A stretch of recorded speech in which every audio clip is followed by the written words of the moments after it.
गिबियावनो नोंथांमोनखौ आंनि चेनेलाव बयखौबो बरायनानै लानाय जाबाय।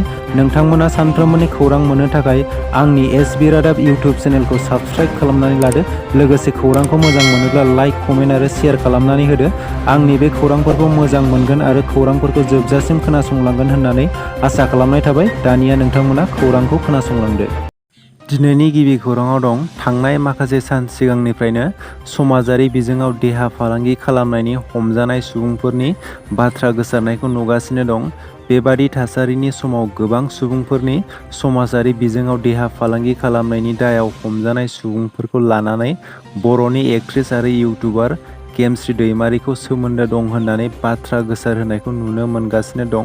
नाथाय बेबादि नंखाय बाथ्रानि थाखाय गावखौ सरजाबनायखौ लानानै गेमस्रि दैमारिया दुखु मोननाय फोरमायदों। बेखौ लानानै गेमस्रि दैमारिया बड' निउज बय इउटुब चेनेलनि हेंथायै गुवाहाटियाव थानाय हाथिगाव पुलिस थानायाव मोनसे गसरलाइ थिसनदों। मिथिनो मोननाय बायदिब्ला बड' निउज बय इउटुब चेनेला गेमस्रि दैमारिखौ कल गार्ल होननानै दाय जाबसिननानै होदों। बेखौ लानानैनो गेमस्रि दैमारिया आयेननि गेजेरजों नायबिजिरनानै दायनिगिरिखौ साजा होनो हाथिगाव पुलिस थानायाव गसरलाइखौ होदोंमोन। मख'नो गोनांदि गेमस्रि दैमारिया हाथिगाव पुलिस थानायाव गसरलाइ थिसननायनि उनाव बड' निउज बय इउटुब चेनेलनि बिगोमाया गेमस्रि दैमारिनियाव निमाहा बिनायखौ नुनो मोन्दों। गेमस्रि दैमारिया बड' निउज बय इउटुब चेनेल बिगोमानि सायाव मा राहा लागोन बेखौ उननि समावसो मिथिसिगोन। चिरां जिल्लानि गोबां बर' बिजोंनि फरायसालिफोरा बन्द' जानायनि लामायाव। सोलोंथाइ बिफाननि मोनसे बिथोन बायदियै बैफोर फरायसालिखौ साखाथियाव थानाय गुदि फरायसालिफोराव सरजाबनो थांखि लादों। गुबैयै जायफोर फरायसालियाव सरकारनि थिखानाय फरायसानि अनजिमाया खम, बैफोर सरकारि गुदि फरायसालिफोरखौ गुबुन गुदि फरायसालियाव सरजाबनो थांखि लादों। चिरांनि बर' बाजार आरो सिडली ब्लकनि सिङाव थानाय माखासे बर' बिजोंनि फरायसालिफोरा बन्द' जानायनि लामायाव फैगासिनो। बर' बाजार खोन्दोनि बेंखनाव थानाय बर' बिजोंनि फरायसालिफोराव दं फारियै नांदरबारि गुदि फरायसालि, बादुलिफारा सरकारि गुदि फरायसालि, सोदोमस्रि बेसरकारि गुदि फरायसालि, नावदुबा गुदि फरायसालि, 341 नं गालाफारा गुदि फरायसालि, सानजा बाथौफारा गुदि फरायसालि, खेराइसालि गुदि फरायसालि, बान्दुगुरि गुदि फरायसालि, 142 नं रौमारि हिनजावसा गुदि फरायसालि, 694 नं दुरेटबारि, 434 नं आमबारि, देवबारि लावख्रिगुरि, 2 नं फरायसालि, जेंग्रेंफारा गुदि फरायसालि, 881 नं सानजा देवथारि, 73 नं मालिफारा गुदि फरायसालिफोरा बन्द' जानायनि लामायाव।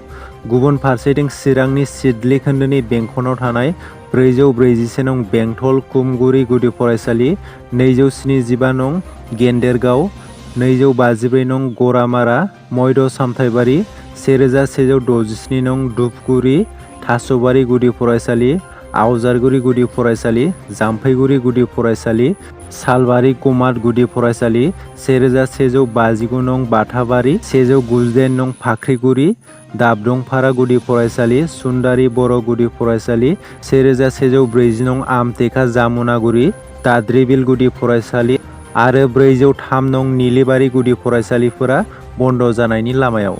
आसाम सरकारा गुबुन रायजोआव B.ed आरो D.el.ed नि डिग्री लानायनि सायाव मोनसे गोख्रों नेमखान्थि फोसावनानै होदों। रायजोआव फोरोंगिरि महरै थिसनजानाय माखासे फोरोंगिरिफोरनि थाखाय साननो गोनां। गुबुन रायजोनि नंखाय डिग्री लानानै फोरोंगिरिनि हाबा मावनाय माखासे फोरोंगिरिफोरनि सायाव नायबिजिरनो थाखाय गिबि मन्थ्रिया बिथोन होदों। जाय समाव गुबुन रायजोनि नंखाय B.ed आरो D.el.ed नि नंखाय डिग्रीजों फोरोंगिरि थिसनथाइ मोननायनि अजद सिखारदों।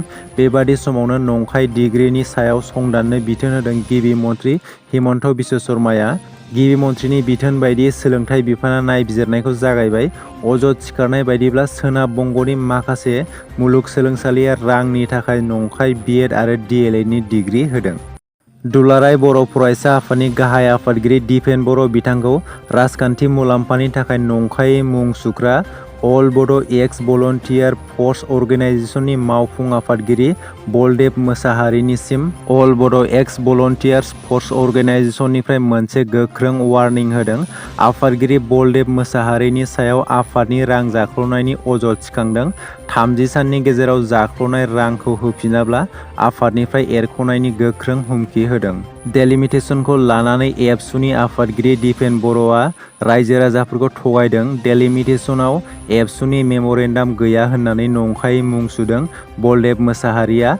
अल बड' एक्स भलन्टियार्स फर्स अर्गेनाइजेसन आफादनि मावफुं आफादगिरि बलदेब मोसाहारिया आफादनि जौगाथायनि मुङाव लटारि खेला होनायाव लटारि खेलानि 2 लाख रांखौ थगायनानै जाख्ल'दों होननानै अजद थिखांदों। लटारि खेलानि फार्स्ट प्राइजआ राउन्डआवबो जाखाङैखौ बयबो मिथिखानायनि उनावबो माखासे खायदा बाहायनायनि गेजेरजों गावनियाव जाखांदों होननानै लटारि खेलानि 2 लाख रांखौ जाख्ल'दों बलदेब मोसाहारिया। बे समाव अल बड' एक्स भलन्टियार्स अर्गेनाइजेसना थगायसुला बलदेब मोसाहारिनो दान मोनसेनि सम होदों जाख्ल'नाय रांखौ होफिननो। जुदि जाख्ल'नाय रांखौ बलदेब मोसाहारिया बे 2 लाख रांखौ आफादनो गथायफिनाब्ला आफादा बलदेब मोसाहारिखौ अल बड' एक्स भलन्टियार्स अर्गेनाइजेसना एरख'गोन होननानै गोख्रों हुमखि होदों। बड'लेण्ड मुलुगसोलोंसालिनि भाइस चेन्सेलर प्रफेसार लाइस्राम लादु सिंहनि बेरेखायै एबसुआ गोख्रों खुद्रिसारनायखौ नुनो मोन्दोंमोन। दुलाराय बर' फरायसा आफादनि गोख्रों सांग्रांथि होनायनि उनाव दायो रायजो बेंगिरिया गोख्रों एक्सन लादों। बड'लेण्ड मुलुगसोलोंसालिनि भाइस चेन्सेलर लाइस्राम लादु सिंहनि हेंथायै संदाननो बिथोन होबाय रायजो बेंगिरिया। रायजो बेंगिरि गुलाब सान काटारिया बड'लेण्ड मुलुगसोलोंसालिनि भाइस चेन्सेलर लाइस्राम लादु सिंहनि जाख्ल'नाय गेनाखान्थि खालामनायनि जेंनाफोरखौ संदाननो बिथोन होबाय। मख'नो गोनांदि एबसुआ थांनाय समाव भाइस चेन्सेलर लाइस्राम लादु सिंहनि हेंथायै गोख्रों सोमावसारदोंमोन। बै समाव एबसुआ लाइस्राम लादु सिंहखौ बड'लेण्ड मुलुगसोलोंसालिनिफ्राय जेरैखि जाया बोखारनांगौ होननानै दाबि दैखांदोंमोन। एबसुनि बेबायदि गोख्रों सोमावसारनायखौ नोजोर होनानै रायजो बेंगिरि गुलाब सान काटारिया लाइस्राम लादु सिंहनि हेंथायै गोख्रों संदाननो बिथोन होबाय। दिनैनि खौराङा एसेनोसै। आसा खालामो नोंथांमोना खौरांखौ खोनासंनानै मोजां मोनबाय। खौरांखौ मोजां मोनोब्ला मोनसे लाइक खालामदो। लोगोसे सानफ्रोमबोनि खौरां मोननो थाखाय आंनि B.ed रादाब इउटुब चेनेलखौ साबस्क्राइब खालामनानै लादो। गोजोन्थों।